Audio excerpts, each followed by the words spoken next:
आज की इस क्लास में आज मैं आप लोगों को पढ़ाने वाला हूँ कक्षा 9वीं के अध्याय 2 को पढ़ाने वाला हूँ। तो अध्याय 2 में क्या है, वास्तविक संख्या, परिमेय और अपरिमेय संख्या यहाँ पे दिया हुआ है।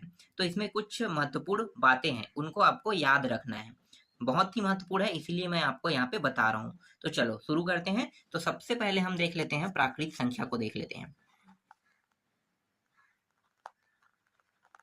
प्राकृत संख्या, ये प्राकृत संख्या क्या होता है? तो प्राकृत जो संख्या है वो है नंबर जो 1 से लेके, ठीक है, 2, 3, ये 4, ये आगे बढ़ते रहेगा। ठीक है, सभी के सभी मान प्लस में होंगे, जीरो नहीं आएगा। याद रखना, प्राकृत संख्या का मतलब क्या है, इसमें जीरो नहीं होता और कभी भी मान माइनस में नहीं होता। 1, 2, 3, 4 इस तरह से बढ़ते जाएगा। जितना भी मान लोगे सभी के सभी प्लस में रहता है, उसे हम प्राकृत संख्या कहते हैं। ठीक है, आपको समझ में आ गया प्राकृत संख्या क्या है? 1, 2, 3, 4, इसका उपयोग हम बाद में करेंगे, इसलिए मैं आपको बता रहा हूँ। इसके बाद हम लोग देख लेते हैं पूर्ण संख्या, देख लेते हैं पूर्ण संख्या।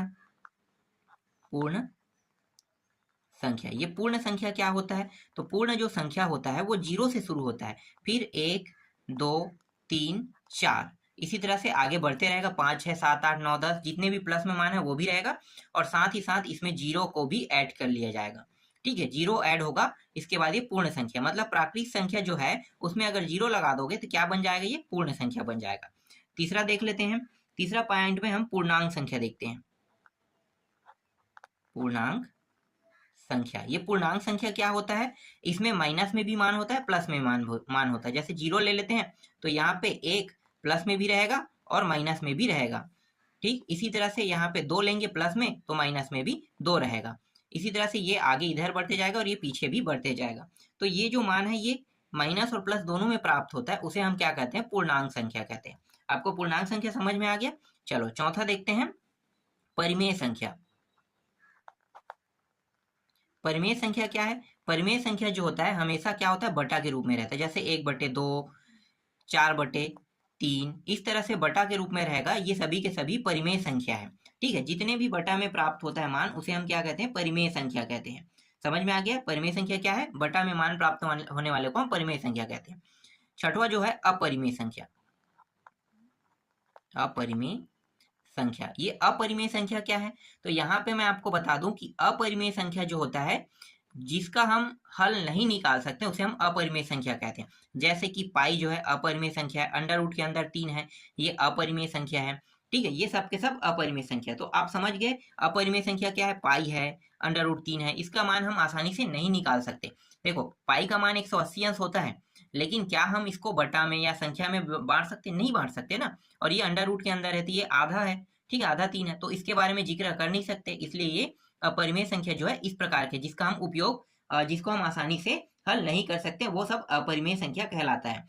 अब यहाँ पे कुछ इंपॉर्टेंट तथ्य और देख लेते हैं, जैसे कि यहाँ पे शांत है, अशांत है, आवर्ती दशमलव, ये सब है क्या, इसके बारे में जान लेते हैं। तो चलो पहला यहाँ पे 7वां पॉइंट देखते हैं, शांत।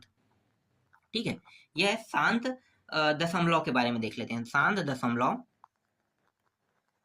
शांत दशमलव क्या होता है?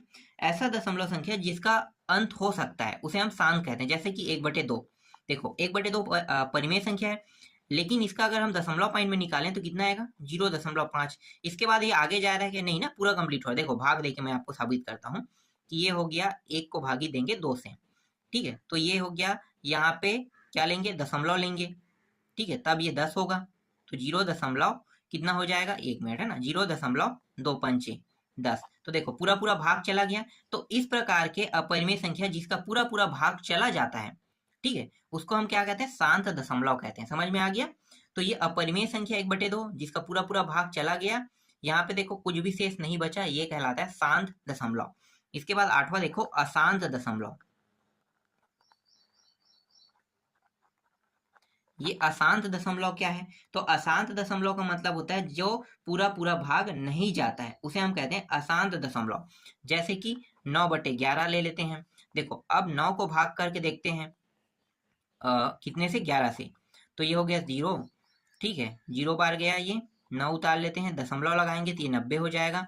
ठीक है, और 11 अट्ठे 88, 88 आ गया। 2 ले लेते हैं, ठीक है, फिर 0 उतारेंगे तो 11 एकम 11। फिर यहाँ पे देखो कितना बचा? 9 बचा। तो देखो वापिस 9 प्राप्त हो गया। देखो यहाँ भी 9 है और यहाँ भी 9 है, ठीक है, शुरू जो किए थे हमने 9 से शुरू किया था और यहाँ भी क्या आ रहा है, 9 आ रहा है, तो फिर से क्या होगा, बार बार मान वही वही प्राप्त होते रहेगा।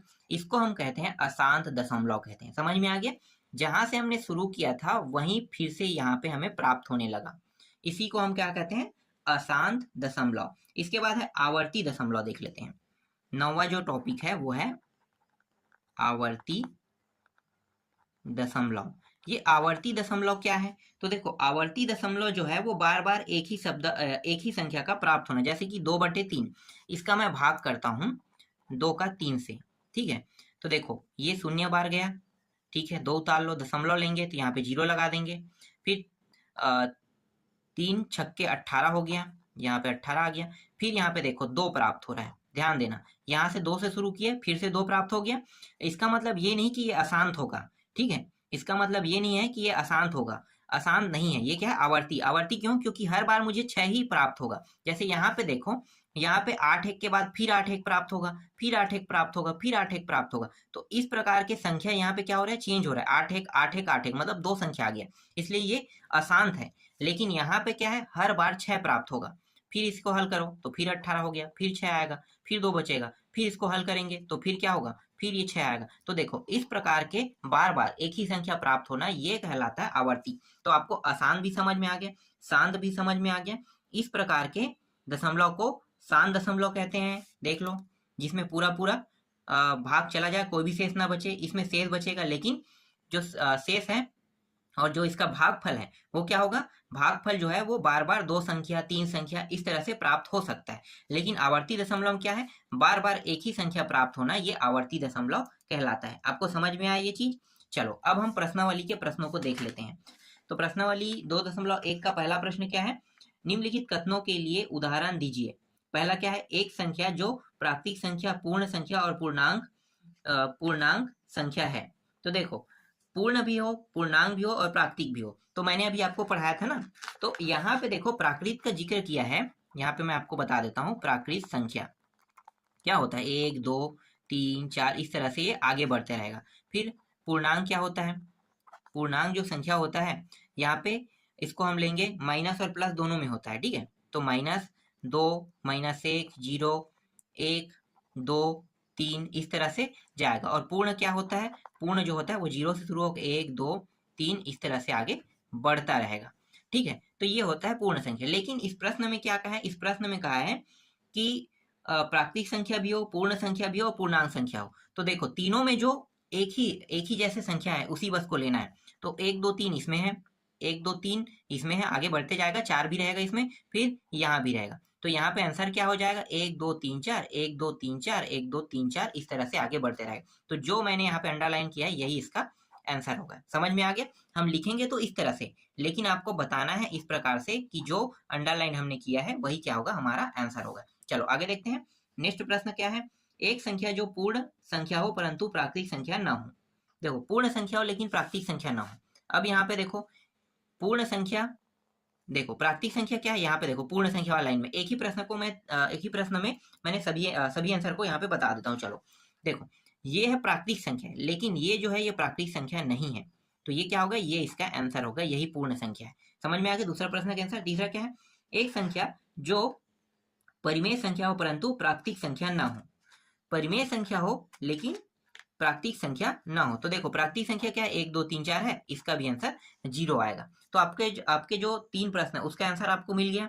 पहला प्रश्न का आंसर 1 2 3 आया, दूसरा प्रश्न का आंसर 0 और तीसरा का भी 0 आ गया। चलो आगे देखें। अब हम लोग देख लेते हैं दूसरा प्रश्न को। दूसरा प्रश्न थोड़ा सा टफ रहेगा, लेकिन अगर आप समझ गए तो बहुत ही आसान रहेगा। चलो देखें क्या है दूसरा प्रश्न में, यहाँ पे दिया हुआ है दूसरा प्रश्न है 6 व 7 के बीच 3 परिमेय संख्या ज्ञात कीजिए। अब 6 और 7 के बीच 3 परिमेय संख्या ज्ञात करना है, तो 6 यहाँ पे लिखो और यहाँ पे 7 लिखते हैं, ठीक है। इन दोनों के बीच कितनी संख्या चाहिए हमें, 3 परिमेय संख्या चाहिए संख्या। तो इसका एक नियम है, क्या है कि ये जो मान है ना, इसमें हमेशा 1 की वृद्धि कर देते हैं, तो कितना हो जाएगा, 4 हो जाएगा। कितना हो जाएगा, 4। हमें ज्ञात करने के लिए कितना का है, 3 का है, तो 3 में अगर हम 1 की वृद्धि कर देंगे कितना हो जाएगा, 4 हो जाएगा। अब इसको हम बटा में बांट लेते हैं, क्योंकि परिमेय संख्या किसमें होता है, हमेशा बटा में रहता है। तो यहाँ पे कुछ नहीं है, इसका मतलब क्या है कि ये 6/1 हो जाएगा व ये हो जाएगा 7/1 हो जाएगा। इस तरह से फॉर्म में हम लिखते हैं, ये होता है परिमेय संख्या। अभी जो हमें ये 4 जो प्राप्त हुआ है, इसका हम क्या करेंगे, ये जो 4 प्राप्त हुआ है, ये अंश है, ये हर है, ये अंश है, हर है, दोनों में क्या करेंगे, इसका गुणा कर देंगे। तो गुणा कर दो, तो 6 गुणित 4 1 गुणित 4, इसके साथ भी गुणा कर दिए। ठीक है, कितना हो जाएगा, 6 चौक 24 और यहाँ पे 4 एकम 4 प्राप्त होगा। वह इसके साथ भी वही करेंगे, 7/1 गुणित 4 और ये 4। ठीक है, इस 4 का हम किसके साथ गुणा करें, यहाँ भी इसके साथ गुणा करें, ऊपर नीचे इसके भी साथ ऊपर नीचे गुणा कर रहे हैं। तो ये हो जाएगा 7 चौक 28 और ये हो गया 4 एकम 4। अब देखो इन दोनों के बीच में हमें कितनी संख्या चाहिए, 3 संख्या। तो 24 के बाद क्या आता है, 25 आता है और नीचे में क्या है, 4 है। फिर 25 के बाद क्या आता है, 26, नीचे में क्या रहेगा, 4 रहेगा। और 26 के बाद क्या है, 27 और 4। देखो 24/4 और 27/4 के बीच में कितनी संख्या आ गया, 3 संख्या आ गया। या हम कहे 6 व 7 के बीच में हमें कितनी संख्या निकालना था, 3 परिमेय संख्या। तो देखो 3 परिमेय संख्या क्या है, 25/4, 26/4, 27/4 है। तो यहाँ पे लिख लो, अतः 6 व 7 के मध्य 3 परिमेय संख्या क्या क्या है, यहाँ पे 25/4, 26/4 और यह 27/4 यहाँ पे है। ये क्या है, इसका आंसर है। देखो बहुत ही आसानी से मैंने इसे हल कर दिया। ठीक है, समझ में आई है आपको। चलो आगे देखते हैं तीसरा प्रश्न।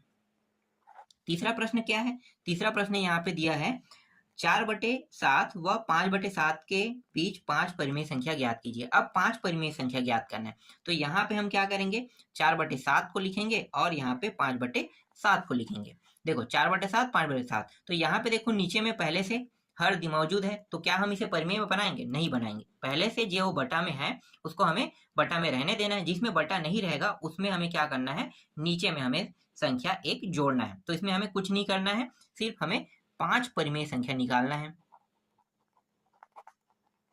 संख्या, ठीक है, 5 परिमेय संख्या हमें क्या करना है, ज्ञात करना है। तो देखो हम क्या करते हैं, इसमें हमें 1 का वृद्धि कर देना है, कितना हो गया, 6। अब इस 6 को क्या करेंगे, इसके साथ गुणा कर देंगे।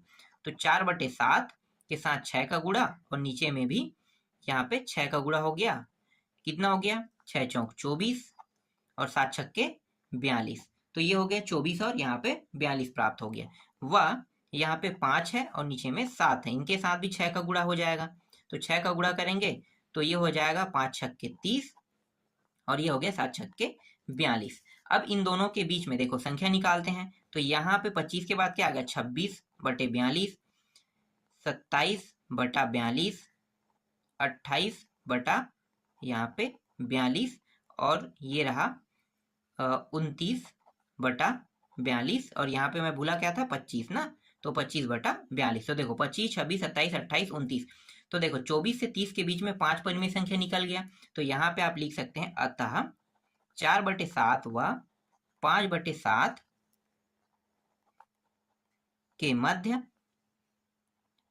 25/42, 26/42, 27/42, 28/42 व 29/42 परिमेय संख्या होगा,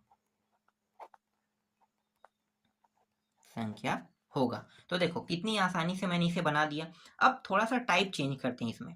ठीक है, टाइप चेंज करने वाले को कैसे हल करना है, तो देखो टाइप चेंज करने वाले प्रश्न को इस प्रकार से आपको हल करना है। तो यहाँ पे टाइप चेंज वाला जो प्रश्न है वो चौथा है। तो चौथा को देखो, चौथा क्या है, 2/3 व 3/4 के मध्य 3 परिमेय संख्या ज्ञात कीजिए। देखो देखने में तो एक जैसा है, जैसा पहले हल हुआ है वैसे ही हल होगा, लेकिन यहाँ पे टाइप चेंज है। क्यों टाइप चेंज है, तो वही चीज मैं यहाँ पे आपको बताने वाला हूँ। देखो क्या क्या दिया है संख्या। तो चौथा प्रश्न में यहाँ पे देखो इसे हल कैसे करना है, सॉरी ये 3/4 है। ठीक है, इसमें कितने परिमेय संख्या निकालना है, 3 परिमेय संख्या, 3 परिमेय संख्या। और मैंने आपको बताया है कि ये जो है थोड़ा सा टाइप चेंज है। ठीक है, टाइप कैसे चेंज है, तो देखो यहाँ पे 2/3 है, 3/4 है, तो नीचे का मान देखो यहाँ पे हर जो है वो बराबर नहीं है। अभी तक हमने जितने भी प्रश्न बनाए हैं वो उसमें क्या है, हर बराबर था, तो हमने आसानी से उसे हल कर लिया। लेकिन इसमें हर बराबर नहीं है, तो पहले हम क्या करेंगे, इसके हर को बराबर करेंगे। तो बराबर करने का तरीका क्या है, बराबर करने का एक ही तरीका है, ये जो 3 है इसका गुणा इसके साथ कर देंगे ऊपर नीचे, और ये जो 4 है इसका गुणा इसके साथ कर देंगे। तो देखो कैसे करना है, 2/3 के साथ हमें गुणा कर देते हैं 4 का, ठीक है। ये जो 4 है इसका गुणा ऊपर नीचे दोनों के साथ कर देंगे, ठीक। और यहाँ पे देखो ये जो 3 है इसका गुणा हम इन दोनों के साथ कर देंगे, तो 3/4 के साथ गुणा कर देंगे, कितना हो जाएगा, 3/3। देखो ये 4 का गुणा हमने इन दोनों के साथ किया, और ये जो 3 है इसका गुणा हमने इन दोनों के साथ कर दिया। तो यहाँ पे मान कितना प्राप्त होगा, यहाँ पे 4 दूनी 8 और यहाँ पे 12 प्राप्त हो गया, वह यहाँ पे 3 तिया 9 और यहाँ पे 12 प्राप्त हो गया। अब हम क्या करेंगे, अब हम यहाँ पे 1 की वृद्धि कर देंगे, 3 और 1 कितना हो गया, 4।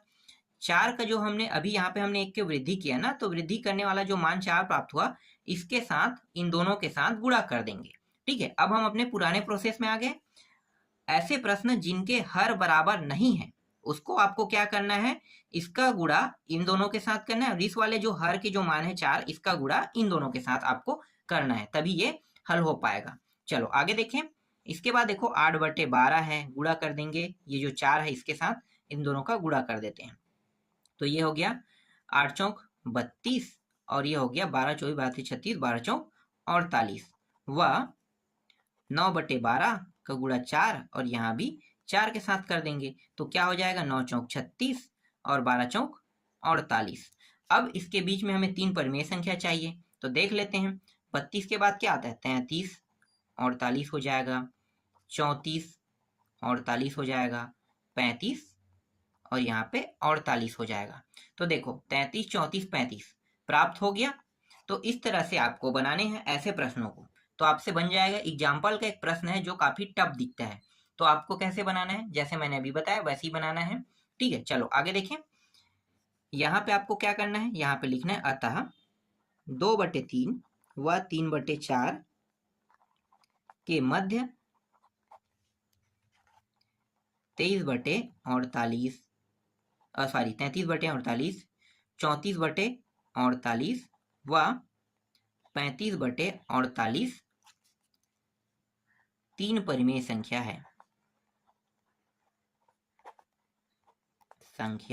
है। इसके बाद देखो पांचवा प्रश्न देखते हैं, पांचवा प्रश्न कैसे हल होगा। तो देखो पांचवा प्रश्न में -1 दिया है और यहाँ पे दिया है 2 दिया है, और इसके मध्य आपको कितने परिमेय संख्या निकालना है, 4। अब ये प्रश्न आपसे बन जाएगा, यहाँ पे कुछ नहीं मतलब 1, यहाँ भी कुछ नहीं मतलब 1। तो देखो नीचे के दोनों के जो मान है वो क्या है, बराबर है हर। तो अभी तक तो हमने इससे रिलेटेड प्रश्न 2 प्रश्न हमने बना दिए हैं, तो आपसे बन जाएगा ये प्रश्न, बिल्कुल बन जाएगा। आप लोग ट्राई करके देखना, बिना ट्राई करे ये आपसे नहीं बनेगा। तो ये प्रश्न आप लोगों के लिए होमवर्क है। इसके बाद देखो छठवां प्रश्न देखते हैं। छठवां प्रश्न में क्या कहे, छठवां प्रश्न है 5/10 और 9/10 के बीच कोई 3 परिमेय संख्या लिखिए। अब यहाँ पे पहले ही कह दिया है कि यहाँ पे क्या दिया, 5/10 दिया है और 9 यहाँ पे कितना दिया, 10 दिया है, इनके बीच 3 परिमेय संख्या। तो देखो नीचे के दोनों मान बराबर हैं, तो हम कुछ नहीं करेंगे, यहाँ पे सीधा 6/10 लिख देंगे, 7/10 लिख देंगे, 8/10 लिख देंगे। देखो इन दोनों के बीच में गैप है ना, कितने का गैप है, 6 7 8 का। तो देखो 3 तो निकल गया, साधारण से आंसर आ गया। देखो कुछ नहीं करना पड़े हमें। कुछ प्रश्न ऐसे हैं जो आपको कंफ्यूज करने के लिए इस तरह से दे सकता है, तो आपको इसको इसी तरह से हल करना है। 6/10 7/10 8/10 हो गया। इसके बाद देखो सातवां प्रश्न। सातवां प्रश्न एक रेखा है, ग्राफ रेखा वाला, ठीक है। तो देखो कैसे हल करना है।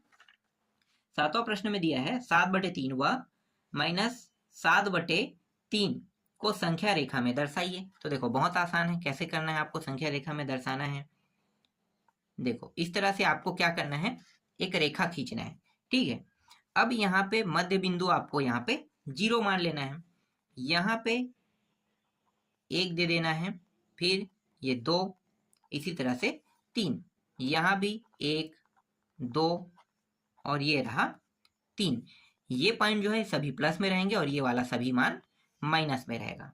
अब यहाँ पे क्या कहा है, यहाँ पे जो मान है वो 7/3 का है ना, और -7/3 का है।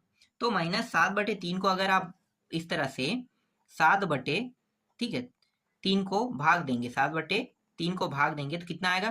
तो देखो 3 दूनी 6, 1 बचा, 3 तिया 0, दशमलव लगाएंगे 10 हो गए, 3 तिया 9। तो ये लगभग कहाँ पे जाएगा? 2.3 के आसपास जाएगा। तो हमें इसे ग्राफ में आगे नहीं बढ़ाना है, ठीक है। 2.3 से हमें आ रहा है, हमारा जो ग्राफ है वो आगे नहीं बढ़ेगा। तो आप इसको रखते जाइए कि कैसे रखना है। देखो यहाँ पे अगर मैं प्लस संख्या में रखता हूँ तो यहाँ पे एक मान आ जाएगा 1/3 आ जाएगा, फिर 2/3 इसके बीच में रहेगा, फिर इसके बीच में ये वाला जो मान है वो 3/3 रहेगा, ठीक है। तो ये 1 प्राप्त हो जाएगा। देखो इन दोनों को भाग दोगे तो 1 प्राप्त होगा इस तरह से। इसके बाद देखो यहाँ पे आ जाएगा 1 पॉइंट आएगा 4/3 आ जाएगा, फिर 5/3 आ जाएगा, फिर यहाँ पे 6/3 आ जाएगा। तो ये 2 में आएगा, ठीक है। यहाँ पे इस तरह से बना लो। फिर आगे जाते हैं तो इसके बाद आ जाएगा यहाँ पे 7/3 आ जाएगा। अब यही संख्या इस साइड में रखेंगे तो 1 2 3, तो ये हो जाएगा माइनस में रहेगा ना, 1/3। इसी तरह से 2/3 ये माइनस में हो गया, 3/3 ये माइनस में आ गया। फिर आगे देखो यहाँ पे हो जाएगा 4/3, 5/3, 6/3, ये सभी मान किस में है? माइनस में। फिर यहाँ पे 7/3 माइनस में। तो इस तरह से ग्राफ रेखा में आपको दर्शाना है। समझ में आएगा? देखो स्टार्टिंग कहाँ से की हमने? 1/3 से, 1 2 3 4 5 6 7, ठीक। इसी तरह से 1 2 3 4 5 6 7 यहीं तक जाना था। तो यहाँ से देखो शुरू कर से हमने यहाँ तक पूरा कंप्लीट कर दिया। तो इस तरह से आपको ग्राफ रेखा में दर्शाना है। तो मैंने आपको पूरा यहाँ पे बता दिया। इसके बाद 8वां प्रश्न है जिसको हम लोग नेक्स्ट वीडियो में देखेंगे।